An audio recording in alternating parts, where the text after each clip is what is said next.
When you're on stage in a performance with a live orchestra, you don't think much beyond the steps and the timing of the choreography, which is why I chose this next remarkable guest to talk through what happens the other side of the curtain. Introducing the principal conductor and soon to be music director of the Birmingham Royal Ballet and the Royal Ballet Sinfonia, Paul Murphy. Paul studied at the Royal Academy of Music and has been working as a conductor in ballet for 32 years. He has conducted all the famous ballet classics, such as The Sleeping Beauty, Swan Lake, and The Nutcracker, and has worked on ballets with the incredible David Bintley, who was actually the director of the company when I was there. He has also toured many parts of the world. I had no idea just how challenging it is to be a conductor and a musician in the orchestra pit.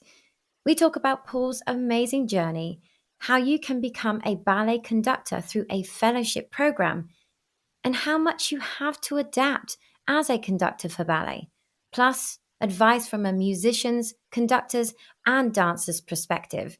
It's incredible. Let's go.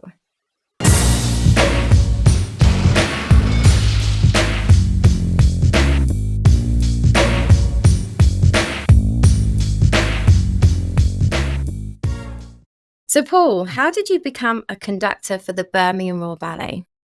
Well, that's a very interesting question. The answer is by accident. I was freelancing, having left music college, where I trained as a viola player and a singer, and then decided to specialize in conducting.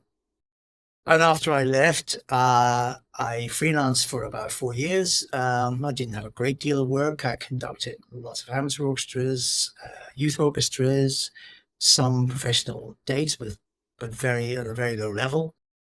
And one day, literally out of the blue, I had a phone call. I was then living in Cambridge.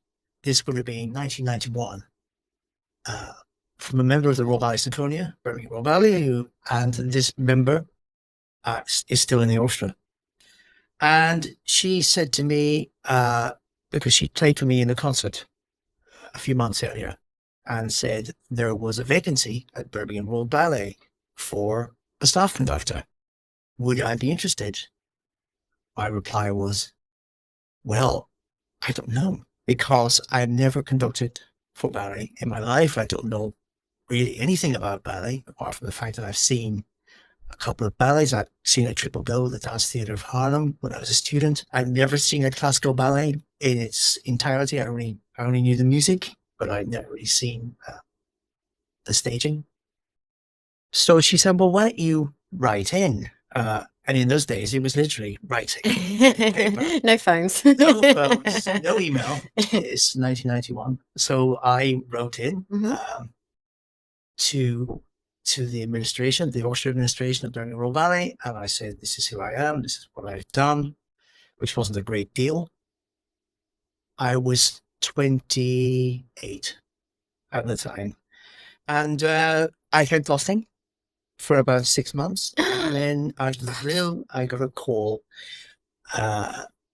from the then orchestra administrator who said, would you like to come in and observe what we do for 3 months?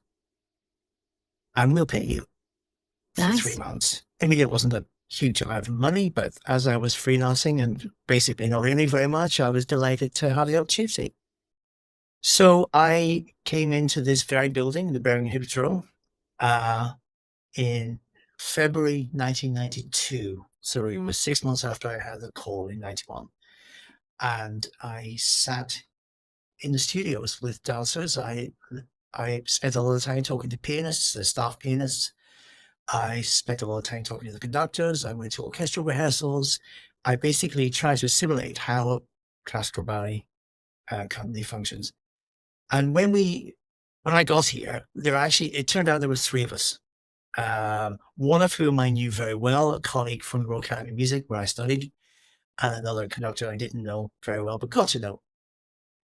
And it turned out that they were trying us out, basically. Oh, So that we were all together for 3 months mm, observing, and then we were all given the same two pieces in a triple bill in three different venues on right. tour. And the two pieces were a ballet called The Borough, which was a Kenneth Macmillan one-act ballet with music by Franck Martin, a Swiss composer, a very tricky piece for wind instruments and strings and percussion. And Les Sylphides, which of course is a very famous one-act ballet set to Chopin and very balletic and very tricky. Mm, Tempi. The third piece was Lead Syncopations, which we weren't in because it has piano conductor. I remember vividly my stint was in Canterbury at the Barrow Theatre. I haven't been back since, I must admit, but I know it's still very much in circulation as a touring venue for other companies and theatre companies up and down the country. But I did my 2 or 3 shows. It seemed to go okay. I enjoyed it. It was a very different experience for me. I wasn't really sure what I was doing, but I got some positive feedback. So I thought, well, that's it, really. Thank you very much. A few days later, I got another phone call saying, we'd like you to come back and do another triple bill. wow. But this time, rehearse the orchestra a little bit, because the first time I didn't get any rehearsal. Apart from what we call Oh, seating call, which is when we get into a new venue, the orchestra sit in the pit. We have half an hour just to basically to get accustomed to the space. So yeah, so this time it was a full triple bill to myself, and the repertoire was Stravinsky Card Game, the Jeu de Cartes, which is a very tricky score, and a great score and great fun to get out. And then dancer choreographer in the company called Oliver Hindle. I don't know if you remember him. no. He made a ballet to his Shostakovich string quartet, orchestrated for string orchestra. And then the big piece was a ballet called Choreatium, which was set to Brahms' Fourth Symphony, which is a warhorse in the symphonic repertoire, and not the sort of piece I would ever have expected to do as a ballet. And it was choreographed by Massine back in the 20s, I presume, or maybe 30s. I'm not exactly sure, but it was choreographed. Very old-fashioned, but for a huge ensemble. So the tempi were very fixed. So, but I did shows in Bristol, I think. I think it was Bristol. Ah, 3 performances. near my hometown. And again, it seemed to go pretty well. I was quite pleased with it. And again, I left, I went home, and 2 days later, I had a phone call from Barry Wordsworth, who was then the music director of Birmingham Ballet. He rang me and said, Paul, how would you like to come and work for us full time? And I was really quite taken aback because it was a bit of a shock. And I hadn't really considered that would be the outcome, although I knew they were looking for someone. And what I forgot to tell you is when I came back, the other two were no longer there. It was just me. Gosh. So you were in competition. yeah, that all became clear as we went through the 3 months.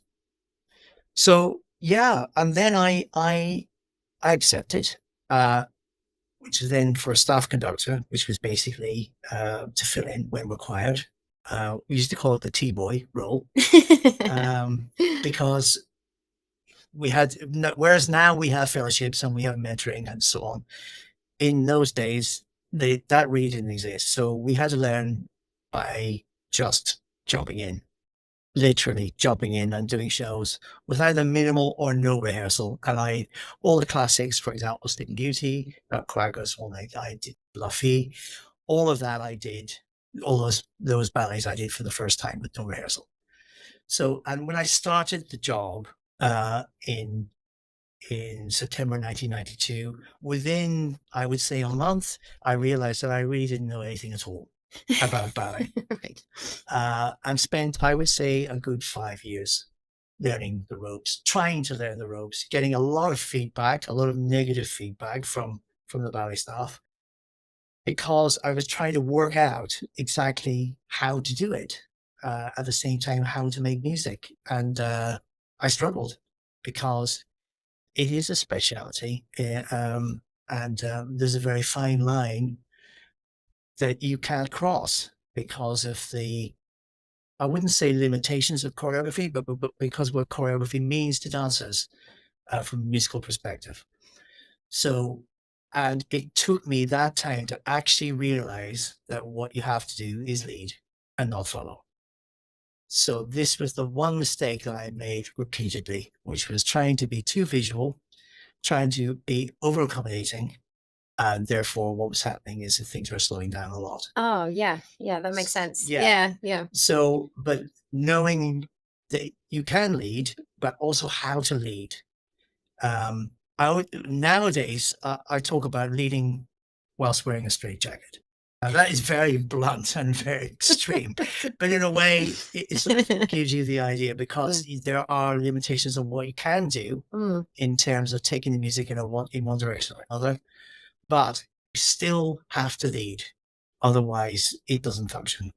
Yeah, I mean, because you've got the dancers who've got that very specific choreography. They have to be in places by the count of 8, so it's so important. It's a collaboration that you're working together. But yeah, I guess you do have to lead because you are anticipating, and yeah, it's tough. It's harder than I ever thought. Me being on stage, I was just like, the music's playing and it's beautiful.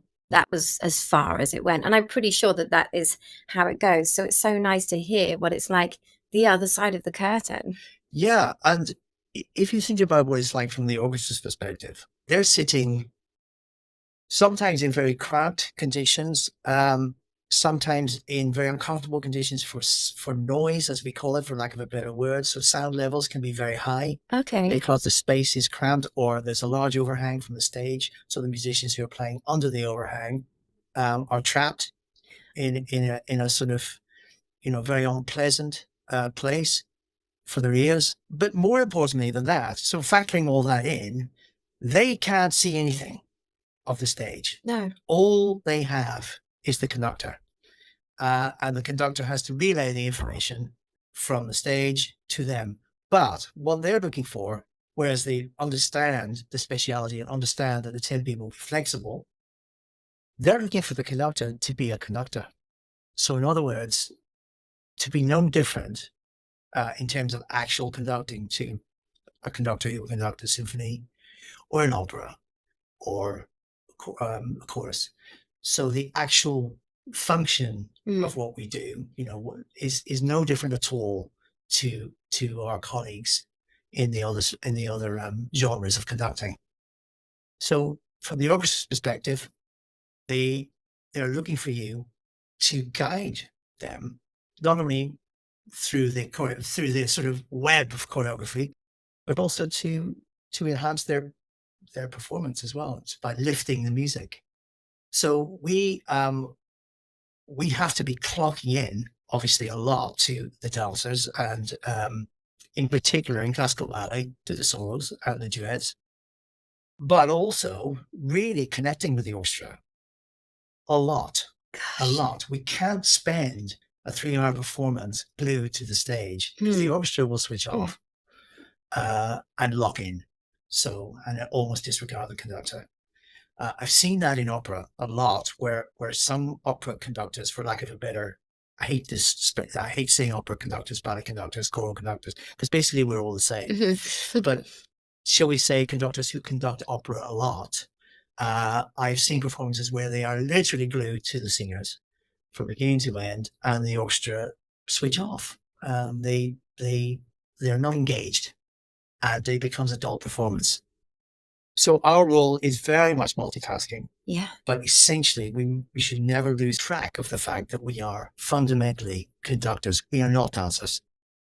But we have to know our specialism. God, that's fascinating, because, again, it's something you don't think about. I mean, I've never thought about how they feel trapped and how uncomfortable the acoustic level, but also how you have to, yes, engage with the dancers on the stage, but you have to encourage them as well, otherwise they switch off. It's something that it makes sense. It makes perfect sense, because if you are their guide, but you're not really guiding them, it's all about the dancers.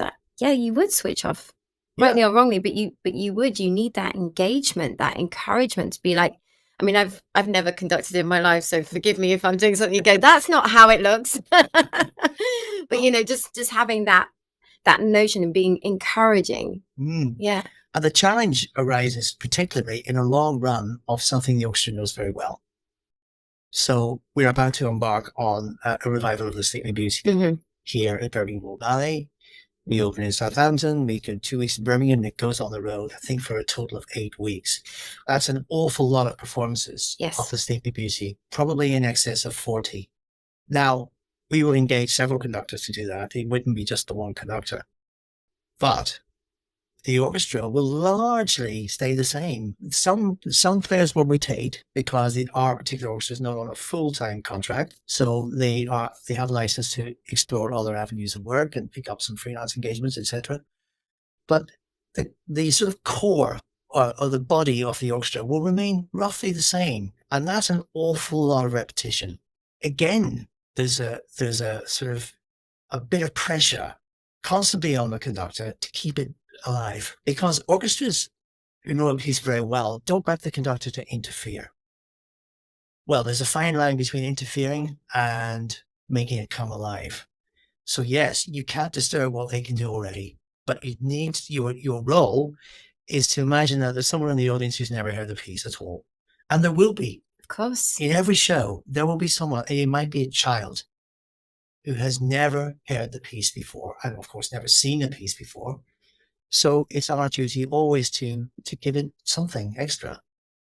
So, and it's difficult. It's difficult. Repetition is one of the things in theatre, which is very different to the concert hall, because if I was engaged to do, a symphonic concert as a freelancer, there might be 2 performances. Then they'd be on to another conductor with another program. It's a lot. It's a lot. I've just been in Finland guesting. I did 17 performances of a new ballet. That is a lot for a theatre piece. But and ballet tends to have more performances than opera as well. So again, the more pressure on us as conductors to keep it fresh as much as we can without destroying it and without disrespecting what the players can do themselves. So it's constantly a challenge. How do you, if you could give me an example of how you engage and encourage and keep things fresh? There are several ways you can do it, really. I mean, there are some conductors who prefer literally to let the orchestra just find its own rhythm. I don't mean rhythm in the literal sense, in its own flow, and in a way let the performance evolve. So that because it's live, it will naturally evolve differently every show anyway. So essentially not to interfere too much, but to give, a bit more for the louds, a bit less for the salts, a little bit more for the speed outs, a bit less for the slowing downs, and of course that will be dictated by the choreography as well sometimes. Or you can do that, of course, and also on top, then try and go for some new things that the orchestra perhaps are not expecting. Okay. Once in a while, we call it rattling the cage, and sometimes it doesn't work. And sometimes it does. It depends who's really switched on and who's engaged. But obviously it can't be anything radical. No. By definition, being a ballet, it has to be fairly consistent because we are not the only players. The dancers are very much as part of the whole as we are. And they're not expecting anything radically to change. But I mean subtle things, like going for something in the score, bringing something out perhaps, looking at a player in a place where you've never looked at them before. And when they respond, it can be really, really exciting. Sometimes it's a brass chord or something in the percussion or something lyrical on the strings, just a bit more than they normally do. Or maybe sometimes what we do is we encourage things like an echo when they're not expecting it, but they haven't rehearsed. And this orchestra, our orchestra, the Ballet Sinfonia, are so responsive to any conductor that's on the podium that, 9 times out of 10, they'll react instantaneously. Normally smiles around or normally thinking, oh, what's he doing? So things like that. Yeah. I mean, that's magic. Yeah. Isn't it? It must be incredible to create that, be the leader, to create that, but surprise them, keep them on their toes. I think there is something to that. I mean, sometimes on the 40th show, remember doing Swan Lake, I was exhausted, and you do have to get a little bit creative, and sometimes you'll give someone a little look or something, anything that just brings it to life a little bit, because Absolutely. it needs to stay fresh. Like you said, that there could be a child that's never seen a ballet, never heard the music score. And so for that person, and for, for people who haven't seen it, it needs to be magic when they go. And sometimes maybe just also for the dancers, sometimes we might just put our foot on the gas once or twice just to inject a little bit of surprise. Ah, cheeky, cheeky. I think I've witnessed this.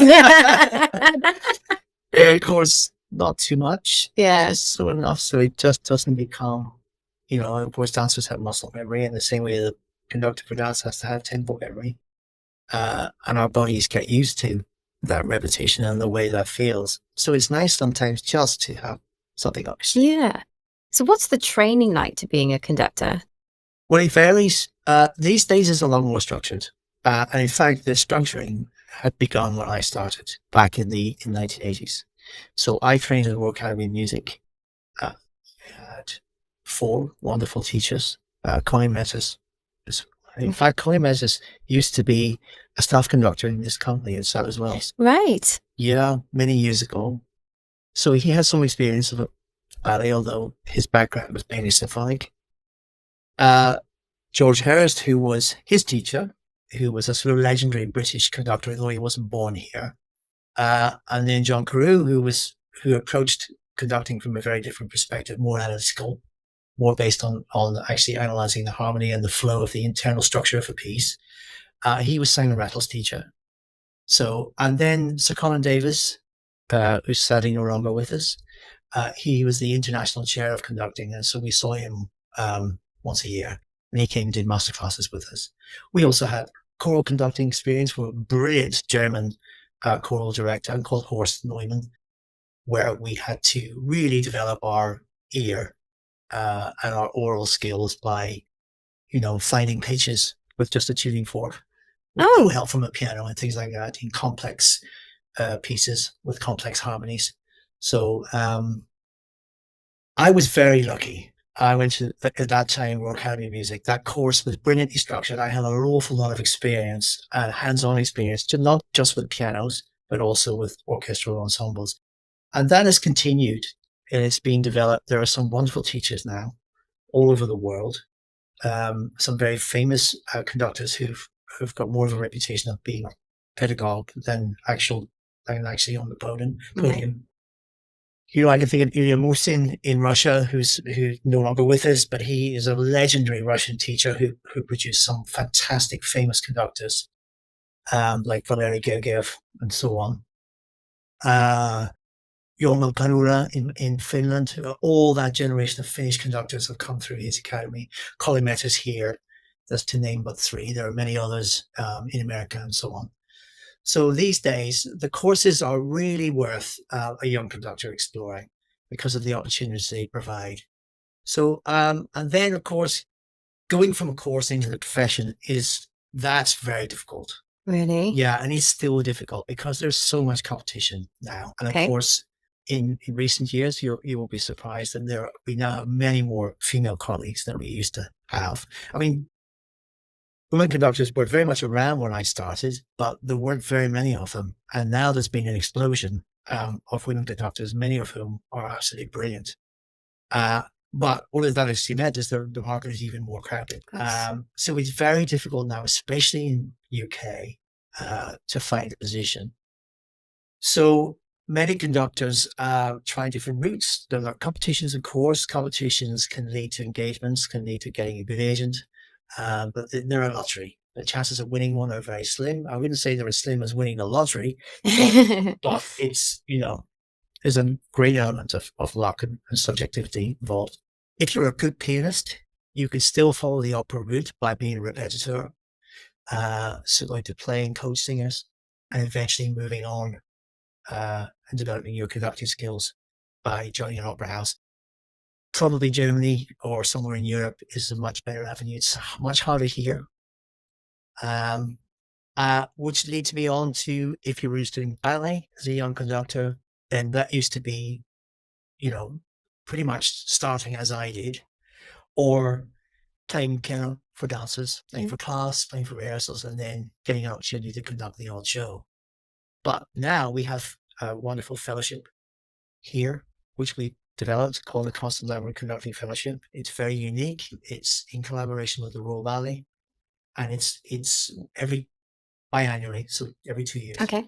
And for 2 years, we immerse the successful fellow who we audition in ballet for 2 years, and they don't have to have any experience of conducting for ballet. They just have to be a good conductor.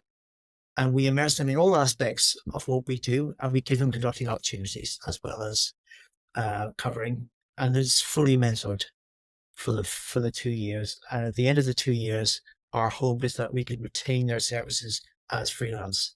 Okay. And also that they can have ballet as part of their portfolio, as opposed to making it exclusive. So they don't have to be specialist dance conductors like I am, which was never my intention, but it's how my career has developed. But they can come in and out of ballet, whereas ballet was always perceived as a closed shop. Right. For a lot of conductors because of the degree of flexibility we need to have. And it's proven to be incredibly popular. And also it's been very successful. That's great. In our first 3 victims, if you like, we're using, and in fact, Jonathan Lowe, the first person to have gone through, not the Constant Lambert, it was the BBC Performing Arts Fellowship. He's gone on to be music director of Australian Ballet. And he was music director of Northern Ballet, and he's also freelancing regularly at the Royal Opera House. So he's been a tremendous success. He's decided to be a dance conductor. And following him, we had Thomas Jung from Germany, who's made it part of his portfolio, but he's coming back to us. And the last one was Charlotte Politi, Italian-French conductor, who's currently doing the Nutcracker at the Royal Opera House. Nice. Who also has been the London Philharmonic's co-chief conductor. And we currently have Yi Wei, a young Chinese conductor we've yet to try out yet, but he's also very gifted.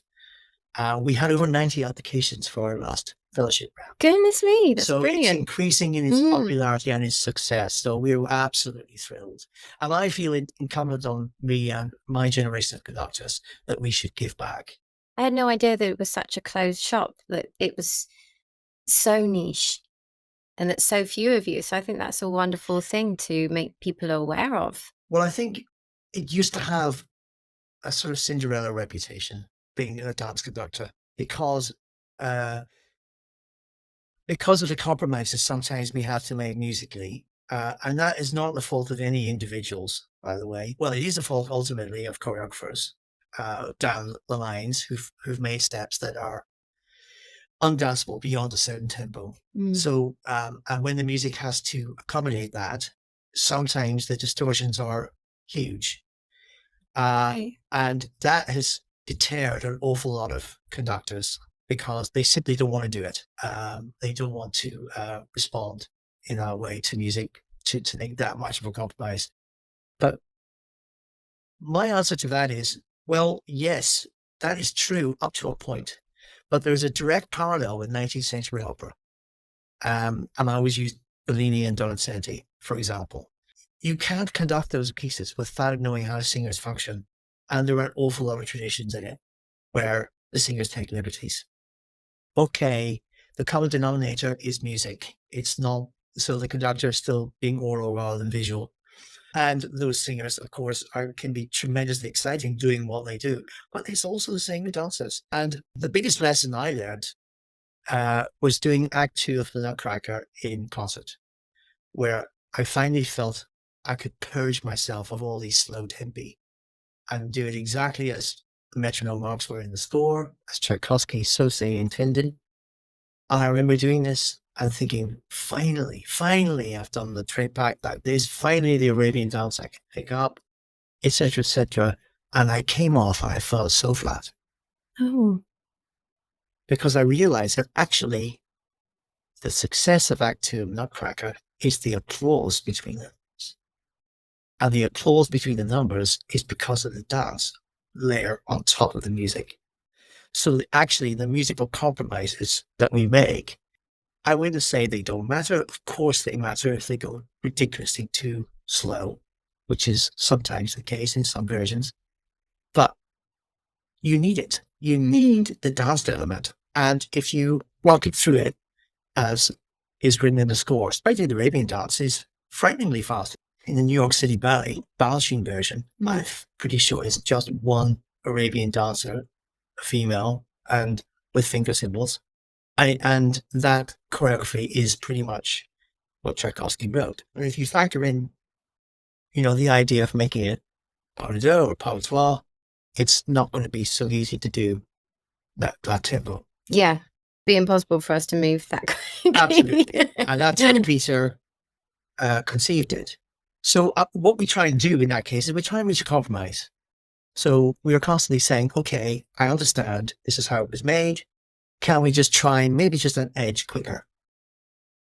And in some cases the other way, very often in ballet, because it's something that's mise en scène, or I'll give you an example, polonaise. Now, this is something that has always sort of slightly riled me, because the polonaise should be slow. Yeah. The polonaise is a slow, stately dance in 3/4. It should never be quick. And there are ballet polonaises where we're constantly asked to move it on. Please, will you kind of moving it on? And again, it's asking that question. I understand you're just walking around in a circle. This particular polonaise, I'm thinking of Act 3 of Sleeping Beauty. Oh yeah, 1, 2, swish. Yeah, when they all come on. Yes. But really, what Tchaikovsky's intention was to make it steady. And of course, to make the production work, we can't do as steady as we like.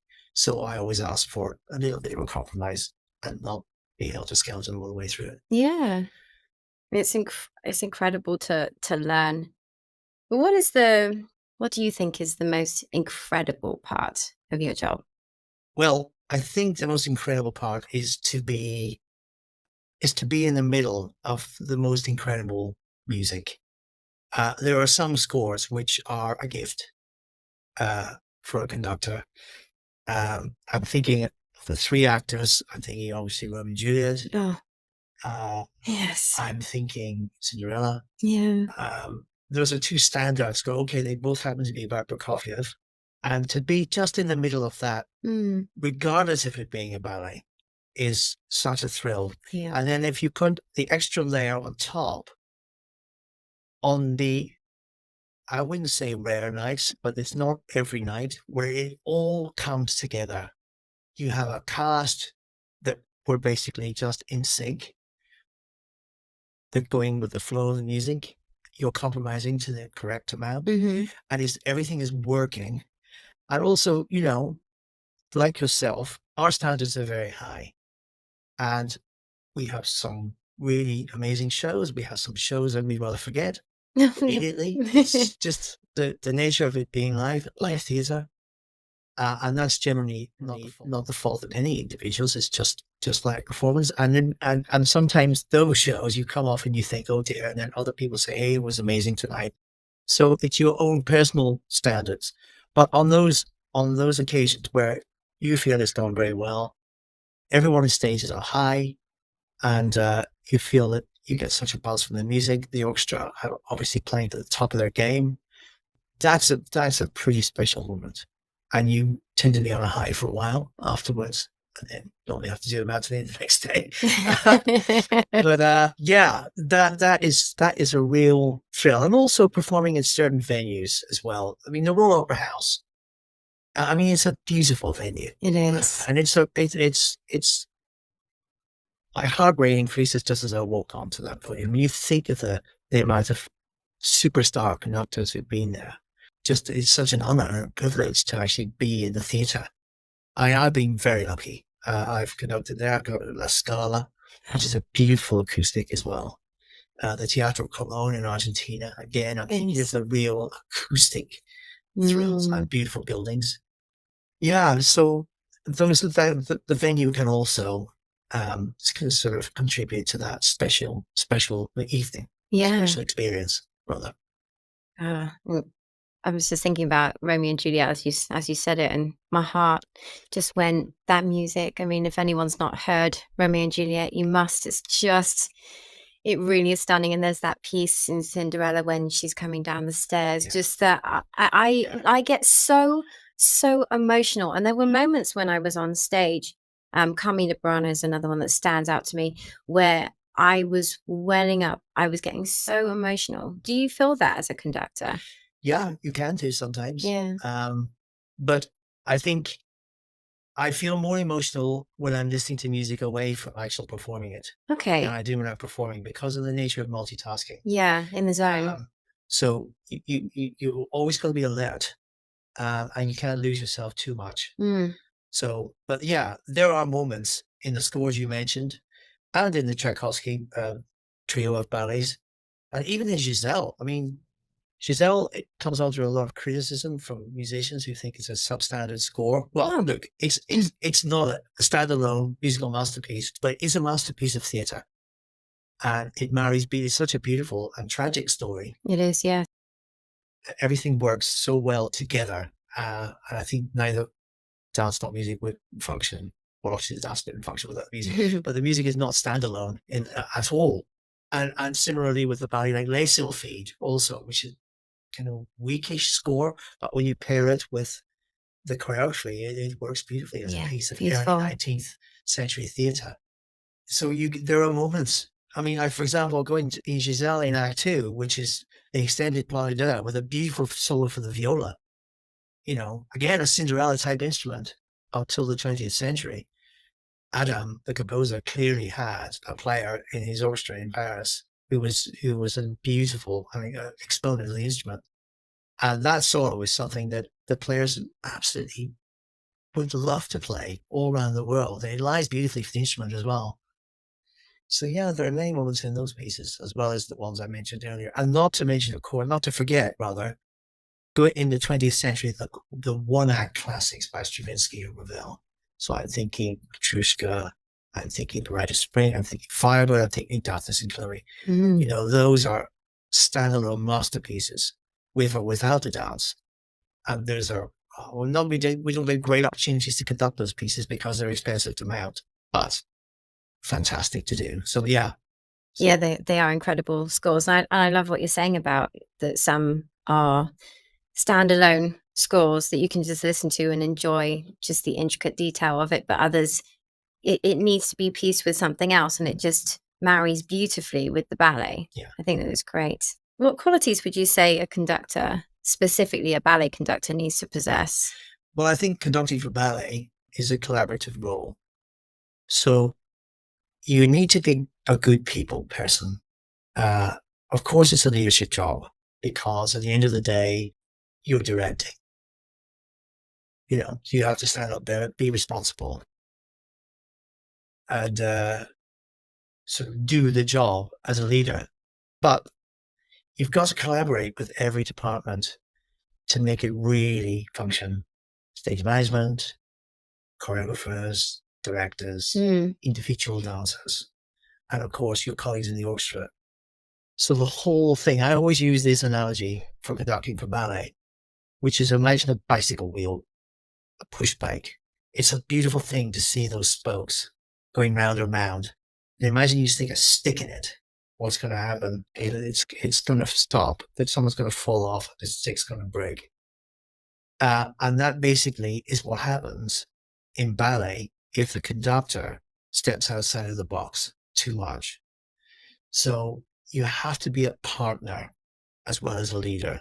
And that's where the job is slightly different to opera, because in opera, the conductor is kind of the boss, and can overrule a lot of the decision making if he or she is not happy with it. In ballet, of course, you have to have your say, you have to direct, and ultimately the two people who are running the show are the conductor and the stage manager. If you think about it, Yeah. we are responsible for running the show, but we can't stick our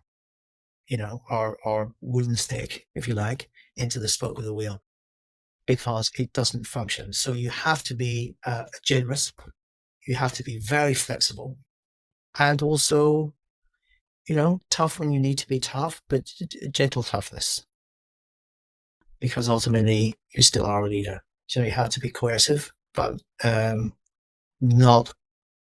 Someone said to me, if you become a dance conductor, you have to put your ego in a box and lock it away. Well, that is basically true, although there are times where we have to stand up for the music. So because it can't be a free-for-all either. Mm. You are responsible for the quality of the music and the flow of the music and playing the best out of the orchestra. Have you got an example of that? I think the best examples are when it's something new. Right. So if a piece is already on history, there's very little you can do as a conductor to change it, because the choreographer or the director will turn around and say, well, it's always been done this way. Yeah. Or someone else has made it work that way. So therefore, if they've made it work, you will have to make it work. Mm-hmm. But if it's a new score and the composer has asked for something specific and the choreographer is not happy and they can't reach a compromise, I've seen this happen and I've witnessed it. I'm thinking of a ballet called The King Dances, which David did. It's all set in the court of Louis XIV. And it's about the concept, the actual birth of ballet, in a way, because Louis XIV was the one who, so to say, invented it. But it's got contemporary music as well as back, Yeah. And the composer, I won't mention names, great composer, but he was really not happy with one section. He thought the tempo was all wrong. It made his music sound inferior. And the choreographer was David at the time, said to me, but Paul, it has to be that way, because that's how I've done it. And I know myself it's going to look better, and I think the music can take it. And in this occasion, I agree with David. Not because it was the easiest solution, because you could argue, well, I'll just keep everyone sweet. But the composer was not happy at all. He kept coming back to it. Oh, gosh. But in the end, I had to be frank and say to him, give it away to him. Uh-oh. We got on really well. He's an amazing composer as well, great guy. I just said, sometimes we don't have the option, and sometimes the person who has to make the final decision is me, and I'm deciding to do the quicker tempo. And I know you don't like it. I know this is better for the piece. So that's one example. Yeah. Where I had to make the final decision. I know David would have been knighting me if I hadn't done it, but I could have dug my heels in and said, let's reach a compromise in the middle. But I just felt that my experience and knowing, and it wasn't just because visually it looked better, although that was part of it. I knew that the music would work equally well at a quicker tempo. So ultimately I made the decision, and that's what we did. Yeah. I haven't seen it, but I'm sure it was the right decision. And David Bintley is just, what a choreographer. Like, astounding, the stuff that he produces and how he keeps that fresh. That's just a whole other thing. My goodness. Well, another example, I've just been in Finland and did another piece with David, a world premiere of a ballet set to Charles Dickens' A Christmas Carol.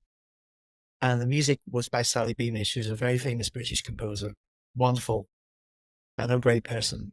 And she wrote this fabulous, theatrically strong score. Now, she provided a track which had very fixed tempi on it. Okay.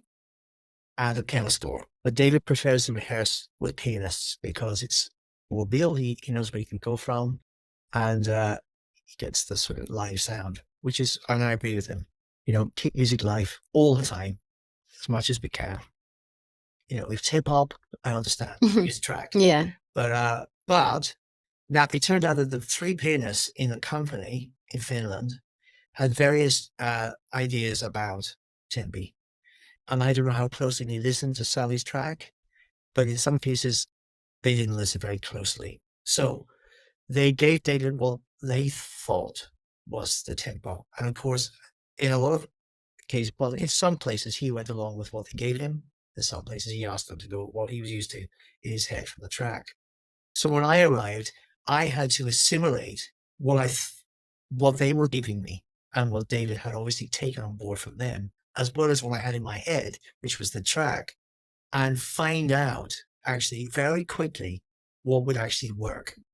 I mean, David is, as we talked about, a brilliant choreographer. He's very musical. He reads scores, and he does give the conductor a good deal of flexibility. I'm not going to mention other choreographers that I work with who are on your case all the time, not only about individual sections, but about subsections. Right. Yeah, and it can be very difficult. And sometimes you have to say, look, I understand, but you now need to trust me. I have to make this work. I have 65 players down there, and I can't change the tempo every 2 bars, and I'm not going to do it anyway. But I will try and accommodate what you want. But you have to let the music have its own flow as well. So yeah, in Finland, there were certain places where I had to decide what would actually work and hope that be happy with it. Those are examples. Yeah. New scores. New scores. Really, the conductor really has a place in the shaping of the piece. And of course, it develops during the run as well. Yes. Dancers will get better at things that were seemingly too hard to go beyond a certain tempo initially. I saw this happen in Christmas Carol, particularly the Court Ballet, where initially they would say to me, oh, Paul, would you mind? This is really pushing us. And then by the end, they were whizzing through it because they got into their bodies. Yeah. And it does take time from learning, developing a choreography to it feeling like you're dancing a piece of history somehow. Like it does sort of take a while. I remember that with Beauty and the Beast, I think it was. Yes. When initially just like this felt alien and really strange in the tempo. It felt funny. And then suddenly it was just pure enjoyment to dance. And probably the same for you. It would be just, I don't know. I'm assuming that maybe it was not flowing as well. Maybe it sounded like it was flowing, but maybe it didn't feel quite like it was in you, but then it was a part of you. Yeah, I think that piece you mentioned took a long time to settle. Several rewrites. Oh, you did? Okay. Yes, we did. Oh, wow. Particularly the prologue. David wasn't happy with it. And that was also, I think, 5 different versions before we finally settled. Oh, gosh. She worked and flowed better. And I think the whole piece just needed a better structure in terms of the tempi, particularly, and the overall flow of the piece. So I think we got there. It took a while. And sometimes that's the case. This is where we're lucky with repetition, as opposed to going in and out of the concert hall, because the repetition can really play, particularly the new piece, can really help us a lot to really get for the piece to settle and find its own way. That's fascinating. I mean, God, what would you say is your absolute favorite piece to conduct, whether it was a 1-act ballet or a full-length ballet? That's a really hard question to answer because I think I don't have one. Really? No. I have many. So, but I don't have one standout. I could name 10. I suppose of the 1-act ballets, Stravinsky's Apollo is something that is very special to me, and it's a very challenging piece for the conductor, and it's really written for the strings. But there's a special sound that we have to try and achieve in that, which is a purity in it. And even in the faster sections, it should never sound too aggressive. There's a sort of sustained beauty and almost that naivety at times in that sound. It's very hard to achieve. And it's typically tricky in places as well for the players. Can you describe what exactly you do to evoke that kind of outcome? Well, there are several ways conductors get around those hurdles. There are some conductors who like to talk a lot in rehearsals. Orchestras generally don't like this, especially in Britain. To get on with it. And also, they prefer conductors who show through their gestures more than actually through their words and talking. So, yeah, you have to think. Well, there's a lot of instinct. It's a bit like what makes a good dancer. What makes a standout dancer as opposed to a good dancer. Because all dancers who work in classical ballet are good. Otherwise, they wouldn't get a job. Yes. But what makes the principals? What makes them special? And it's the same thing for a conductor. So there has to be a degree of there's an X factor obviously involved, but it has to be instinctive. You have to be natural. You have to know how it works for you without talking too much. So gestures are very important. Eyes are very important. I never wear my glasses when I conduct because I feel that I can communicate better with my lenses. Okay. Because my eyes are freer without a barrier. Makes sense. Trying to be as expressive as possible. Very much what we do. The danger, I suppose, with ballet is because, as far as a lot of dancers are concerned, tempo is the thing. So it's very easy to become fixated on tempo, and therefore to forget the fact that you're missing your phrasing. So Gosh. phrasing is paramount Mm. all the time. So the music always has its shape. And as we evolved that special sound in Apollo through gestures, well, it's personal. It's individual. Conductors will do it differently, but as I say, a lot of it has to be instinctive and try to keep the talking to a minimum. But sometimes we have to say, look, explain the sound that we're trying to achieve, and also when they understand that, will then try and evoke that themselves in rehearsal. Makes sense. Yeah. My mind is like going 100 miles an hour. You're just like processing a hell of a lot of information. And gosh, there's so much that I've learned today. There's so much that many people will be like, God, it's so interesting to think about what really goes on for a conductor. I just think it's not spoken about enough. I don't think people go to the ballet and they talk about what they're seeing on the stage, but they're not talking about. I mean, they are talking about the music, but they're not talking about how it works, the mechanics of it. I think it's such a special thing that you do, and without you, there would not be the ballet. Well, I think also, the orchestra, having an orchestra that's flexible and happy to adjust very quickly is so paramount to the success of a performance. And we're so lucky here with the Royal Ballet Symphony because they are proud to be a specialist ballet orchestra. So whoever's on the podium, they will respond very quickly to, as I mentioned earlier, to the subtleties, not only of the music, but also to shifts in tempo. Yeah. Because if you have an orchestra, well, I've encountered this a lot. Essentially, I remember the worst experience I had was ironically one of the best orchestras I stood in front of in Valencia, with an orchestra, young orchestra that was assembled through the best players, a lot of Europe's best young players. But it was many different opinions in an ensemble that didn't really work. And that was Apollo. And it, of course, sounded beautiful, but it didn't have the flexibility. It was too rigid. I couldn't persuade them to move and ebb and flow in the way that the piece demanded and that I would have liked. There were too many egos pulling in different directions. Too many suggestions. Let's try it like this, because they were essentially used to playing for symphonic or opera, where they felt that they were more at home. So, but if you have an orchestra that's flexible and willing to explore, we're so lucky here. We have the Sinfonia, and I think that really is the contributory factor. Obviously, the conductor needs to be on top of their game and needs to be able to understand when to actually turn the screws and when to back up. I mean, a good analogy I had was a bit like driving a sports car. Not that I've driven that many sports cars, but with a sports car as opposed to a normal car, when you open it up, it basically drives itself. And in a way, a good orchestra is like this.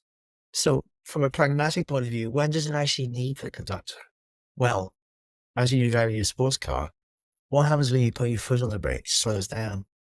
The orchestra needs the conductor to gauge the slowing down. When you put your foot on the gas, it speeds up. You need the conductor to speed up and turn corners, which we say. So the intricacies of little pauses or just moving on, coming back. So pragmatically, that's when the orchestra, the sports car, is its driver. But if you take that as a base level, that's the very bottom of the ladder. How can you, on top of all that, then build it to something that's going to be special for the players and for the audience, whilst accommodating the dancers? That's the challenge. God, you have to be, so much the multitasker, very instinctive, intuitive, in tune with the dancers and the orchestra simultaneously. Like, goodness me. And if you have an dancer who's not very musical, it can be very difficult. Then you need to know when to ignore. I hope that never happened with me. And then there's dancers who fall into that category. Right. Certainly not so much now, but certainly in the past. And I think a lot of it was premeditated. A lot of those dancers decided that they didn't want to be on music. And in certain places, they wanted to play around the music. You mean like holding a balance a little bit longer? And yeah, or sometimes just going off-piste. One very famous, I'm not going to mention names, female, should we say, dancer, was actually very angry with me after a performance of Sleeping Beauty because I tried to accommodate her too much. She didn't want me to do that at all. She wanted me to basically just set the music and go with it. But then she wanted it the way she wanted it also. So it was very, very difficult. So the ones who are instinctively musical, is a joy. Because then you're singing from the same hymn sheet immediately. They'll go with you phrasing. And I've been lucky. I've been so lucky. Again, because we're not naming names, but I can think of 5 dancers of either sex who've just been an absolute joy. And you just know that each show is going to be, it's just going to be natural. And it's just going to go. We're going to be together. Yeah. It doesn't mean that I don't have to be in the studio and rehearse with them, so they're happy, which I'm more than happy to do, and what all conductors should do anyway. And the same as they would do in opera, they'd be in the studio and work with the singers. Not at the beginning of the choreographic process because they have to learn the steps. Yes. So as it's coming near the end, it's coming near the piano and stage rehearsals. So that week or 2 weeks before. I remember you coming in, and it would be like a week or 2 before the stage rehearsal. I always remember that, and you're there, setting the tempo, and it would always be like very slightly different. So it'd be a little bit of an adjustment, but not too much. It's such a necessary part because you couldn't just go onto the podium and just go. It would not work. No, but similarly, I always use this again, coming back to the parallel with opera. There's no way you could go onto the podium with something like Ballet and just conduct it, because you need to know all the tricks. And the direct comparison for Ballet is Sleeping Beauty, because you look at something like Aurora's Act 1 solo on the page, it looks really simple. Really simple. Really? It's just dead straightforward. And then you factor in that choreography, and it becomes one of the most complex 2 minutes that you ever have to go through in your life. Wow. because it changes so much. There's so many little fluctuations and weights, pirouettes, all that kind of stuff. Oh, yeah. 2, 3, 2, 4 sometimes. Yeah, because sometimes not even the dancer knows. Depends how it goes in that moment. Exactly. So that is something that's somewhat straight. Yeah. That's all. Do you have any future projects coming up or anything that you're working on? Well, I've just been doing this Christmas Carol, which was hugely exciting. And also recently I did another new ballet with David, because we've worked together a lot. And that was a version of A Comedy of Errors, the Shakespeare, which he said in a nightclub in Ibiza. Actually, it was a beach bar, not a nightclub, but there was a rave in it. Oh, I'm there. It was a score by Matthew Heinzen, Australian composer. He's a really good friend who writes very cross-genre music. There's a lot of rock and pop in there as well as classical. Oh, lovely. Technically very challenging for players, but great, great fun. They're very rhythmically driven. We're hoping to revive that in Sarasota in Florida. So we're hoping to revive that. I have a long now relationship with the National Ballet in Japan, which I started in 2008. Amazing. Again, because of David. Yes. I'm doing a couple of revivals there this season. Then I'll go back again next season to them. I may be going to conduct the Tokyo Ballet again. I've already conducted it once for the Rite of Spring. And I'm possibly going to return to them, although they're on tour. I think in Italy, do that. And then we have our Symphony Hall concert in Birmingham, which is a wonderful evening of music and dance. So the orchestra get to be on display, playing symphonic music. Lovely. And the dancers do some duets, and you probably remember. Yes. And I have them behind me, so could do with some wind mirrors or guitar. Driving a car. Guitar. I'm driving a car. Yeah. So I have to literally look around my shoulders sometimes. But it's a great thrill that evening as well. And of course, recently we've had our big hit of Black Sabbath. Now, I never thought I was going to be involved in that piece. Really? No, I just thought, this is not for me. So we actually brought in a specialist, Chris Austin, who actually composed the third act and arranged some of the first act with another composer. And then we had a separate composer for the second act. But Chris was musical supervisor. It's very much his genre. He's very in our world. Mm-hmm. He's conducted in the commercial world as well as the classical world. And so composer, rather, and he's also a conductor. So he did it. I think the initial idea was to have the guest conductor with him, a younger conductor, but that became not possible because that conductor wasn't available. So I thought, oh, come on, Murphy, why not? So I did it with him, side by side. And you know what? I loved it. And it's not what I was expecting at all. And I started by getting to know the original tracks, which I immediately loved, because when I was growing up in Northern Ireland, I was very much into rock music. Oh, brilliant. And there were many really good Irish rock bands, like Thin Lizzy, for example. Yep. Who were my sort of heroes then. I used to love Status Quo as well. So going back, this is in the 1970s. Anyway, so I love the tracks. And then, of course, Chris came up with something amazing for Act 3. I mean, really brilliant. But the challenge was we had to be on a click track for most of it because Ozzy Osbourne's vocals were extracted for some of the ballet. So the only way that could function was we were all synced to that track in our earpieces. Gosh. And the orchestra loved it. Symphonically, it was great fun to play. And then we had a rock band as well. And an on-stage guitarist. Yes, I went to see it. It was incredible. Yeah. And really unexpected. I never thought I would be as invested in it as I was. And so there are plans for that to be, of course, as you can imagine, refined. So that's something also to look forward to. And it's going to have a new version as well as the big version. It's going to be slightly reduced for smaller venues. Yeah, so, many things. Incredible, Paul. It's been an absolute pleasure. I think that I've learned so much. I'm going to be reflecting on it for quite some time. Just so lovely to hear, like I said, the other side of the curtain and how it's really working to be a conductor, and what an honor it is to conduct incredible ballets. But you are incredible. I remember being on stage and thinking that you're still doing it now, just as epic. And thank you so much for coming on my podcast. Oh, thanks for having me. It's been great to see you again as well. It's been a long time. High school. So all those years ago. Yeah. Fantastic. Thank you so much for inviting me. You're welcome. Thank you. I was indeed reflecting on this talk for a while. What an incredible experience. Paul's enthusiasm and love for classical music and dance had me listening to some of the ballet music I danced to during my career, and I bawled my eyes out. You really must check out Paul Murphy conducting with the Birmingham Royal Ballet and the company themselves, who are magnificent. They are still on tour, and I put the details into the show notes. I'm realizing more and more what a privilege it is to have created a platform for the arts. And I will continue to put all my efforts into making it the best show it can possibly be.